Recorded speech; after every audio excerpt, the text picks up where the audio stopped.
Hello friend, स्वागत है आपके अपने यूट्यूब चैनल आर के टीचिंग सेंटर में। दोस्तों आज हम ग्रुप डी का एक सेट लाए हैं जो कि 25 क्वेश्चन रहेगा। और दोस्तों ये एग्जाम की दृष्टि से काफ़ी इंपॉर्टेंट होने वाली है 25 क्वेश्चन। तो दोस्तों वीडियो को शुरू से अंत तक जरूर देखें।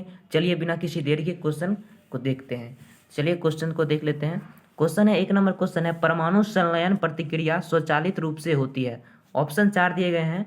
ऑप्शन है सूर्य में, परमाणु रिएक्टर में, सागर की लहरें में, धरती के क्रोड में। ये 4 ऑप्शन दिए गए, इनमें से एक का सही जवाब देना। क्या था? परमाणु संलयन प्रतिक्रिया स्वचालित रूप से होती है। तो दोस्तों इसका जो सही जवाब क्या हो जाएगा? इसका सही जवाब हो जाएगा दोस्तों, इसका सही जवाब हो जाएगा सूर्य में। परमाणु जो संलयन प्रतिक्रिया स्वचालित रूप से किसमें होता है? वो सूर्य में होता है। ठीक है, नाभिकीय संलयन जिसको बोला जाता है। चलिए नेक्स्ट क्वेश्चन देख लेते हैं। नेक्स्ट क्वेश्चन रहा ये क्वेश्चन है, प्रजनन की प्रक्रिया के दौरान उत्पन्न होने वाली विभिन्नताएं क्या हो सकती है? 4 ऑप्शन दिए गए हैं। ऑप्शन है वंशागत, परिवर्तित, संशोधित, कम। ये 4 ऑप्शन दिए गए, इनमें से एक का सही जवाब देना है। तो दोस्तों इसका जो सही जवाब हो जाएगा वंशागत। क्या हो जाएगा? वंशागत इसका सही जवाब हो जाएगा। यानी प्रजनन की प्रक्रिया के दौरान उत्पन्न होने वाला विभिन्नता इसको बोलते हैं वंशागत। क्या बोलते हैं? वंशागत। ये बात को आपको ध्यान रखना हो, क्या बोलते हैं? वंशागत बोलते हैं। ठीक है, चलिए नेक्स्ट क्वेश्चन देख लेते हैं। नेक्स्ट क्वेश्चन रहा क्वेश्चन है, खिलजी वंश का प्रथम शासक। क्या बताना है? खिलजी वंश का प्रथम शासक कौन है? ऑप्शन है जलालुद्दीन फिरोज खिलजी, बलबन, अलाउद्दीन खिलजी, मलिक काफूर। तो इसका राइट आंसर बताना है आपको। तो क्या हो जाएगा? जलालुद्दीन। इसका सही जवाब क्या हो जाएगा? जलालुद्दीन फिरोज खिलजी। क्या हो जाएगा? जलालुद्दीन फिरोज खिलजी जो था खिलजी वंश का प्रथम शासक था। क्या था? प्रथम शासक। खिलजी वंश का प्रथम शासक कौन था? जलालुद्दीन फिरोज खिलजी। तो चलिए नेक्स्ट क्वेश्चन देख लेते हैं। नेक्स्ट क्वेश्चन है, अमोनिया में नाइट्रोजन की संयोजकता क्या है? बताना है अमोनिया में नाइट्रोजन की संयोजकता। ऑप्शन है 1, 3, 4, 2। ये आपको बताना है। ठीक है, तो दोस्तों इसका जो सही जवाब बताना है, इसका जो सही जवाब क्या होगा? 3। जो अमोनिया में जो होता है नाइट्रोजन की संयोजकता कितनी होती है? वो 3 होती है। ठीक है, अमोनिया में कितना होता है? 3 जो होता है नाइट्रोजन की संयोजकता होती है। चलिए नेक्स्ट क्वेश्चन देख लेते हैं। नेक्स्ट क्वेश्चन है, किसी वस्तु की गतिज ऊर्जा और स्थितिज ऊर्जा को एक साथ क्या कहा जाता है? ठीक है, ऑप्शन है यांत्रिक ऊर्जा, पेशीय ऊर्जा, रासायनिक ऊर्जा या गुरुत्वीय स्थितिज ऊर्जा। ठीक है दोस्तों, इसका जो सही जवाब हो जाएगा यांत्रिक ऊर्जा। क्या हो जाएगा? यांत्रिक ऊर्जा। यानी किसी वस्तु की गतिज ऊर्जा। ठीक है, गतिज ऊर्जा यानी काइनेटिक एनर्जी, यानी के जिसको बोला जाता है। ठीक है, के ही प्लस पी, पोटेंशियल एनर्जी। ये जब दोनों को जोड़ देंगे, जब इन दोनों को जोड़ देंगे तो क्या हमारा आ जाएगा? स्थितिज ऊर्जा आ जाएगा। सॉरी, यांत्रिक ऊर्जा आ जाएगा। क्या आ जाएगा? यांत्रिक ऊर्जा आ जाएगा। जब आपको कभी क्वेश्चन पूछा जाएगा काइनेटिक एनर्जी यानी गतिज ऊर्जा और प्लस स्थितिज ऊर्जा को जब एक साथ कर देंगे तो क्या मेरा आएगा? यांत्रिक ऊर्जा आएगा। दोस्तों इससे न्यूमेरिकल भी क्वेश्चन पूछे जाते हैं कई बार एग्जाम में। तो दोस्तों इस बात को आप लोग ध्यान में रखिएगा। चलिए नेक्स्ट क्वेश्चन देख लेते हैं। नेक्स्ट क्वेश्चन है, जब सिल्वर क्लोराइड को सूर्य के प्रकाश में रखा जाता है, किसको? जब सिल्वर क्लोराइड को सूर्य के प्रकाश में रखा जाता है तो यह किसके बनने के भूरे रंग के हो जाता है? ठीक है, 4 ऑप्शन दिए गए। ऑप्शन है silver ion, silver oxide, silver धातु, सिल्वर ऑक्सलेट। ठीक है, तो दोस्तों इसका सही जवाब क्या हो जाएगा? सिल्वर धातु। क्या हो जाएगा? सिल्वर धातु इसका सही जवाब होगा जब सिल्वर क्लोराइड को सूर्य के प्रकाश में रखा जाएगा। ठीक है, AgCl। क्या है? AgCl। ठीक है, तो क्या हो जाएगा? सिल्वर धातु इसका सही जवाब हो जाएगा। तो चलिए नेक्स्ट क्वेश्चन देख लेते हैं। नेक्स्ट क्वेश्चन है, भारत को डैश भौगोलिक क्षेत्रों में बांटा गया है। ठीक है, भारत को कितने भौगोलिक क्षेत्रों में बांटा गया है ये बताना है। ठीक है, 4 ऑप्शन है 7, 5, 6, 4। ठीक है, तो दोस्तों इसका सही जवाब क्या होगा? 6। भारत को कितने? 6 भौगोलिक क्षेत्रों में बांटा गया है। आप लोग इसको ध्यान रखिएगा। चलिए नेक्स्ट क्वेश्चन देख लेते हैं। नेक्स्ट क्वेश्चन रहा निश्वासन द्वारा क्या होता है? निश्वासन द्वारा बताना है क्या होता है। ऑप्शन है फेफड़ों की स्फीति, फेफड़ों की अवस्फीति, वायु की अंतःश्वासन, पंजर की टूट। दोस्तों इसका सही जवाब बताना है। तो दोस्तों इसका सही जवाब क्या हो जाएगा? फेफड़ों की अवस्फीति। क्या हो जाएगा? निश्वासन द्वारा क्या होता है? फेफड़ों की अवस्फीति। ठीक है, चलिए नेक्स्ट क्वेश्चन देख लेते हैं। नेक्स्ट क्वेश्चन रहा, आयरन के वायु की उपस्थिति में जलाने पर, ठीक है, आयरन के वायु की उपस्थिति में जलाने पर किसका निर्माण होता है, आपको ये बताना है, ठीक है। ऑप्शन है Fe3O2, FeO3, Fe2O3, Fe2O। दोस्तों सही जवाब क्या हो जाएगा, ऑप्शन नंबर इसका सी सही जवाब हो जाएगा, यानी Fe2O3। इसको बोला जाता है हेमाटाइट भी, क्या बोला जाता है, हेमाटाइट, क्या बोला जाता है, हेमाटाइट, टाइट। दोस्तों जो हेमाटाइट टाइट है ये लोहा का क्या है, लोहा का अयस्क, लोहा का अयस्क है, आप लोग इसको ध्यान रखिएगा, ठीक है। हेमाटाइट क्या है, ये लोहा का अयस्क है। और Fe2O3 ये किसका है, हेमाटाइट का ये फॉर्मूला है, हेमाटाइट, ठीक है, Fe2O3। और मैग्नेटाइट आप अगर पूछ दे Fe3O4, ये आपका हो गया मैग्नेटाइट, किसका हो गया, मैग्नेटाइट। ये किसका सूत्र हो गया, मैग्नेटाइट का पूछेगा तो Fe3O4, और हेमाटाइट हो गया Fe2O3, ठीक है। तो चलिए आपको याद हो गया होगा। चलिए नेक्स्ट क्वेश्चन देख लेते हैं, ठीक है। निम्न में से कौन सा प्राथमिक तरंगों का औद्योगिक अनुप्रयोग नहीं है, ठीक है, आपको बताना है। ऑप्शन है धातुओं में दोषों की प्रासरभ पहचानना, छेद करना या वांछित काट में काटना, प्रासरभ छपाई, ठीक है दोस्तों। तो इसका सही आपको आंसर बताना है। तो दोस्तों इसका जो सही जवाब हो जाएगा, इसका जो किसी पौधे के शरीर से कीटाणुनाशक को प्रासरभ तरीके से हटाना, क्या हो जाएगा, किसी पौधे के शरीर से कीटाणुनाशक को प्रासरभ तरीके से हटाना, इसका सही जवाब हो जाएगा। चलिए नेक्स्ट क्वेश्चन देख लेते हैं। नेक्स्ट क्वेश्चन है एल कक्षा में रखे जा सकने वाले इलेक्ट्रॉन की संख्या बताना है। तो सबसे पहले दोस्तों आपको इलेक्ट्रॉन की अधिकतम संख्या निकालना बता देते हैं। वो जो होता है अधिकतम संख्या का जो फॉर्मूला था 2n², ठीक है। जब भी आप कभी एग्जाम में जाइएगा तो इस फॉर्मूला को जरूर देखिएगा, ठीक है, 2n²।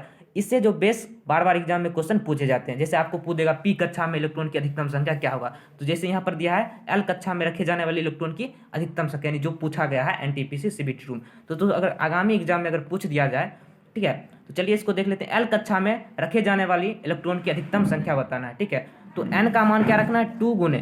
तो दोस्तों देखिए के कक्षा क्या क्या होता है वो हम देख लेते हैं।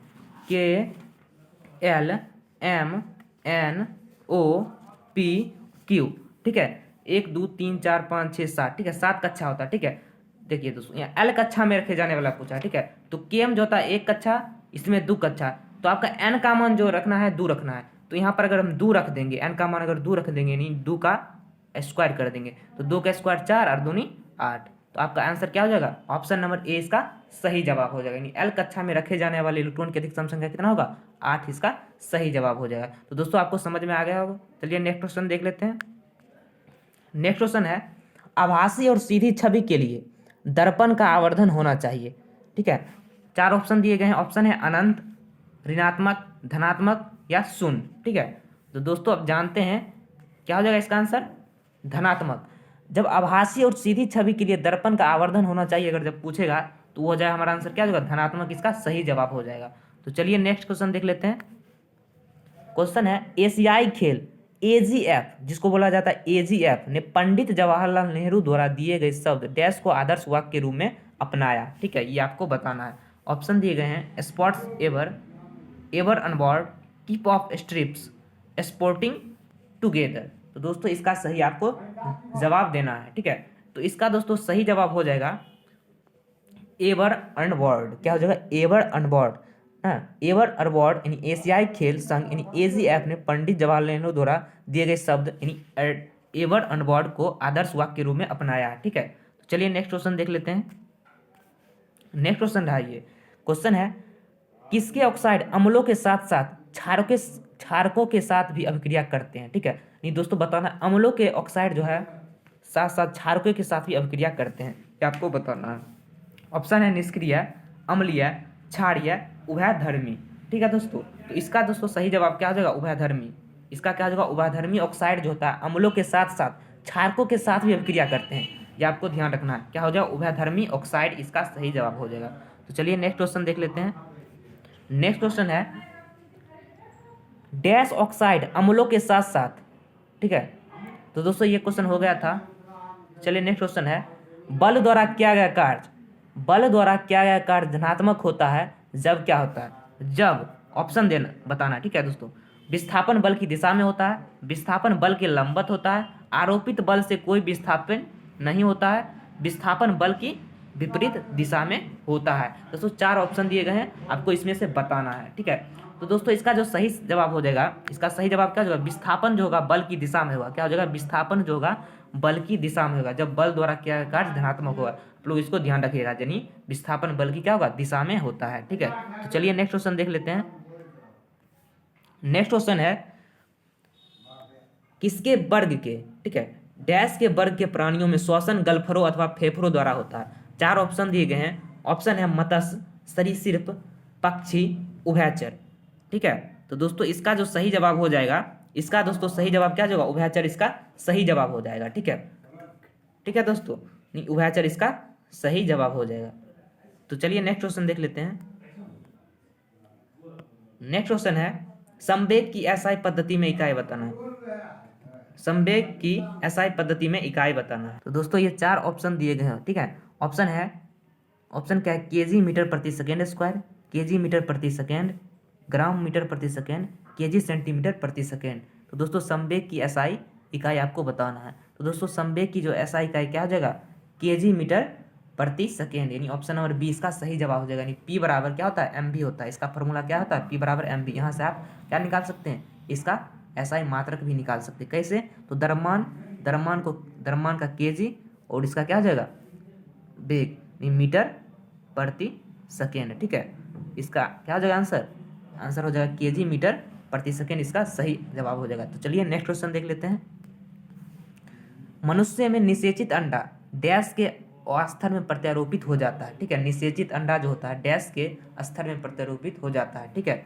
ऑप्शन है योनि, गर्भाशय, गर्भाशय गिरवा, अंडाशय, ठीक है दोस्तों। तो इसका दोस्तों सही जवाब क्या हो जाएगा, गर्भाशय इसका सही जवाब हो जाएगा, ठीक है। तो चलिए नेक्स्ट क्वेश्चन देख लेते हैं।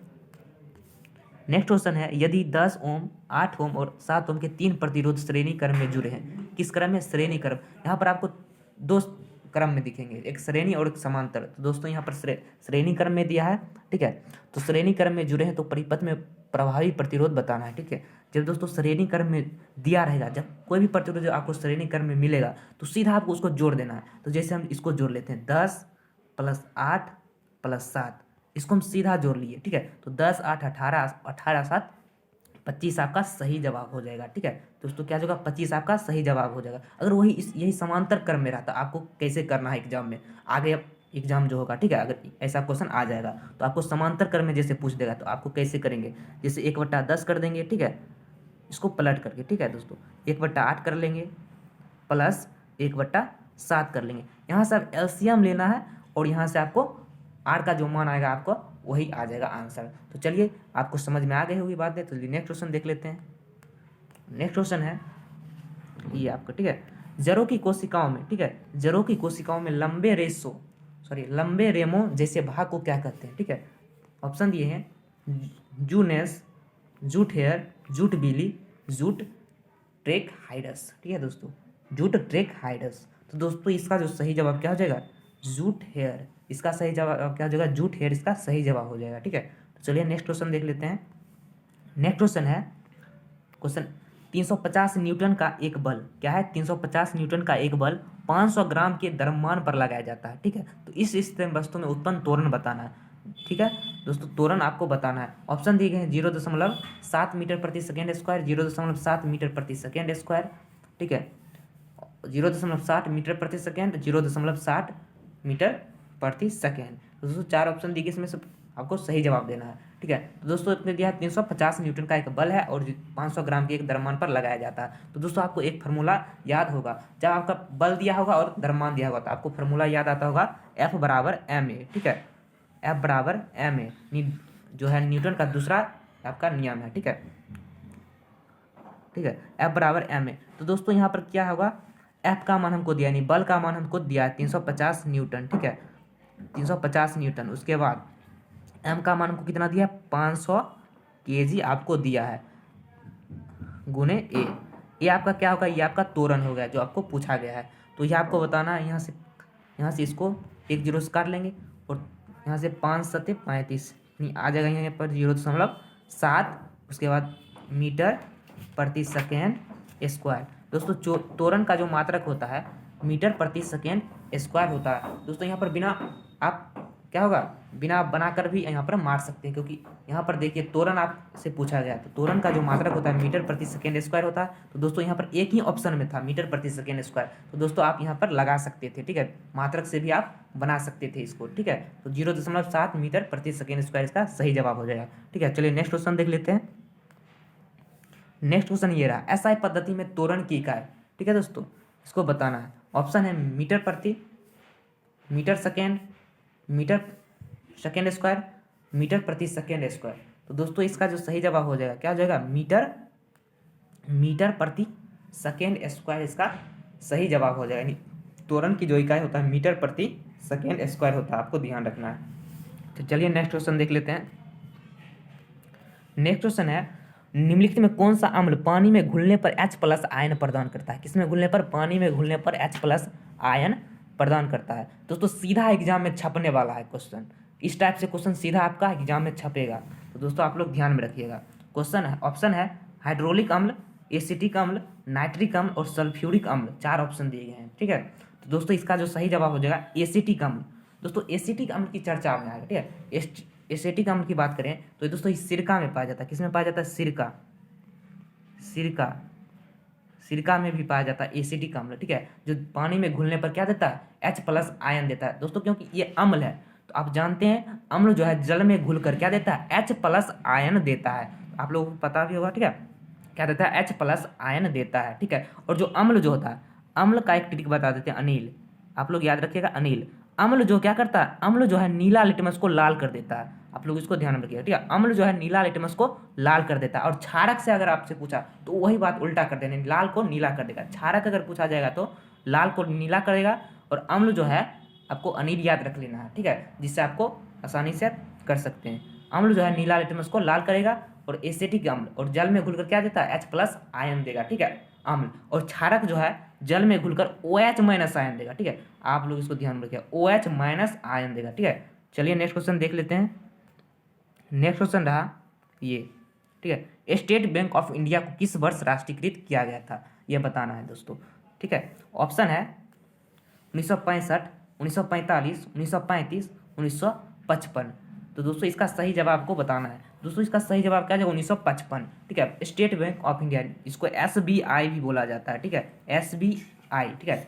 इसकी जो स्थापना हुआ था, सॉरी राष्ट्रीयकृत किया गया था इसका 1955 में, इसका राष्ट्रीयकृत किया गया था। और अगर RBI, अगर आपसे पूछा जाएगा कि RBI का गठन कब किया गया था, ठीक है, तो दोस्तों RBI का जो गठन हुआ था वो हुआ था 1935 में। कब हुआ था, 1935 में, ठीक है, ठीक है, 1935 में RBI का राष्ट्रीयकृत हुआ था, ठीक है। और SBI का कब हुआ था, राष्ट्रीयकृत 1955 में किया गया था। तो दोस्तों अब मैंने 25 का 25 क्वेश्चन करवा दिया हूँ इस वीडियो में।